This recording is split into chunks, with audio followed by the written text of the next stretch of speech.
Alice Howland is the Lillian Young Professor of Linguistics at Columbia University. She famously wrote her seminal textbook, From Neurons to Nouns, while raising 3 children. I'm sure getting more than a few aha moments from them. And it is now considered one of the cornerstones of linguistics education all over the world.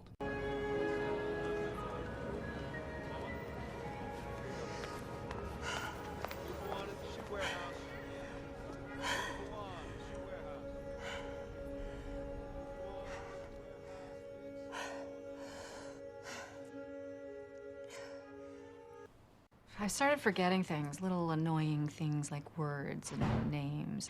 And I got lost, completely lost, running on campus. And I talked to my doctor about it. She said it could be menopause. And the last time I'd had a period was in February, but then I had one again in September, right before my birthday, so. Are you taking any pills, medications, supplements? I take a multivitamin, flaxseed oil, calcium, iron.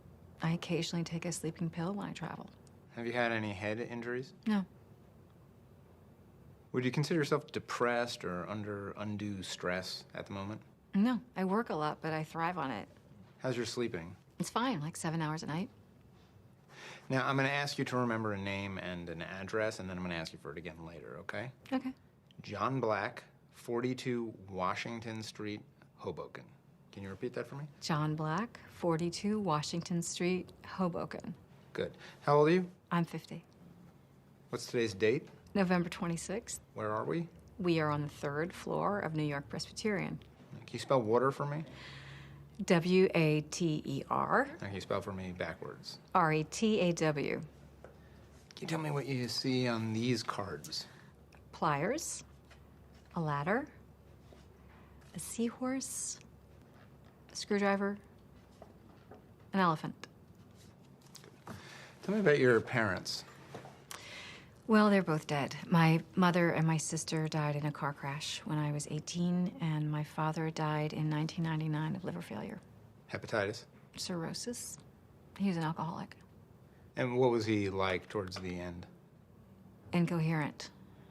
Incontinent. To tell you the truth, we didn't really see a lot of each other. He lived in New Hampshire, and we weren't that close. Sorry. Do you have any other siblings? No. I only had the one. Now, can you tell me that name and the address that I asked you to remember? John Black. Mm-hmm. And the address? Oh, damn it, I forgot. Is it 42 Argyle Street, Cole Street, Washington Street, or South Street? I was distracted talking about my parents. Can we do that one again? Yeah, there's no need to at this time. Okay. Hello? Hi. Come on in. Hello. Hey. Good to see you. This is Jenny. Hello. I'm Alice. I'm so happy you could join us. Thank you for having me. Oh, of course. Sweetheart, why don't you guys go in there and get a drink? Hi, I'm Alice. I'm so happy you could join us. Not an accident. And Jenny. It's really nice to meet you. I'm sorry. There is evidence of high amyloid in older people with normal cognitive function, correct? Yes, but not in someone as young as Alice. At least it would be extremely rare. I also read that high amyloid is associated with conditions other than Alzheimer's. Unfortunately, in Alice's case, this corroborates the clinical symptoms that she's presenting. Well, shouldn't any diagnosis be accompanied by a genetic test? John, hold on a minute, please. Actually, I was going to suggest that. In a case like this, with the onset being so early, we would like to check for presenilin mutations. And that would be an indicator of familial Alzheimer's disease, which is a rarer form. And we can make an appointment for you to see a genetic counselor. So this concerns my children. Yes. I assume that if I have the gene, the odds of my passing it along are 50-50. I'm afraid so. And if they are carriers, what are the odds of them developing the disease? I'm afraid it's 100%.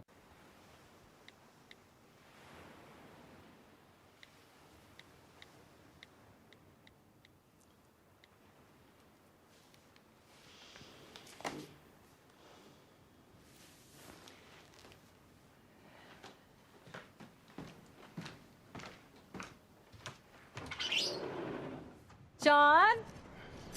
I'm over here. Oh, Hey, when are you going to the conference? On Monday. And when is Lydia coming? Lydia comes on Sunday. She doesn't have to come all that way just to babysit me. Well, she's coming to do the Chekhov play at the Saugatuck, remember? Right. When I get finished, are we still gonna go for a run? Yeah, I just need to grab another layer. Hey, when are you going to the conference? Monday. And when is Lydia coming? Lydia's coming on Sunday. Okay. Are we going running? Yes. Yes, we are. I just have to go pee. I'll be right back.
Allie?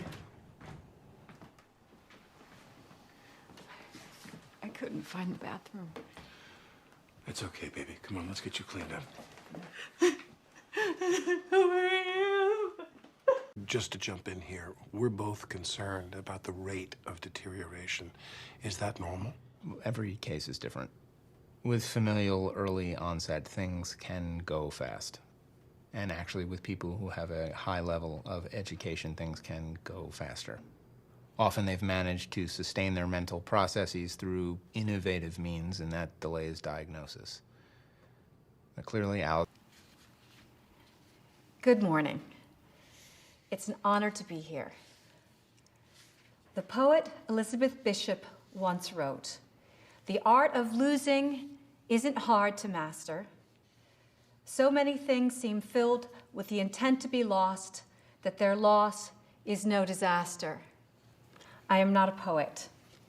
I am a person living with early onset Alzheimer's, and as that person, I find myself learning the art of losing every day.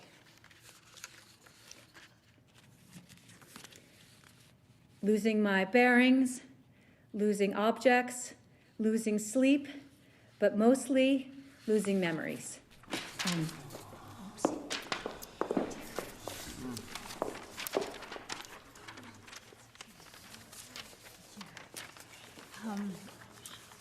I think I'll try to forget.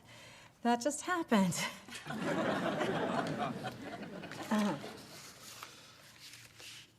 All my life, I've accumulated memories. They've become, in a way, my most precious possessions. The night I met my husband, the first time I held my textbook in my hands, having children, making friends, traveling the world. Everything I accumulated in life, everything I've worked so hard for, now all that is being ripped away. As you can imagine, or as you know, this is hell. But it gets worse. Who can take us seriously when we are so far from who we once were? Our strange behavior and fumbled sentences change others' perceptions of us and our perception of ourselves. We become ridiculous, incapable, comic. But this is not who we are. This is our disease. And like any disease, it has a cause, it has a progression, and it could have a cure. My greatest wish is that my children, our children, the next generation do not have to face what I am facing. But for the time being, I'm still alive. I know I'm alive. I have people I love dearly. I have things I want to do with my life. I rail against myself for not being able to remember things. But I still have moments in the day of pure happiness and joy. And please do not think that I am suffering. I am not suffering. I am struggling. Struggling to be a part of things, to stay connected to who I once was. So live in the moment, I tell myself.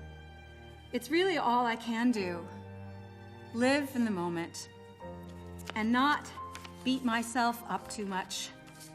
And not beat myself up too much for mastering the art of losing. One thing I will try to hold on to, though, is the memory of speaking here today. It will go. I know it will. It may be gone by tomorrow. But it means so much to be talking here today. Like my old, ambitious self who was so fascinated by communication.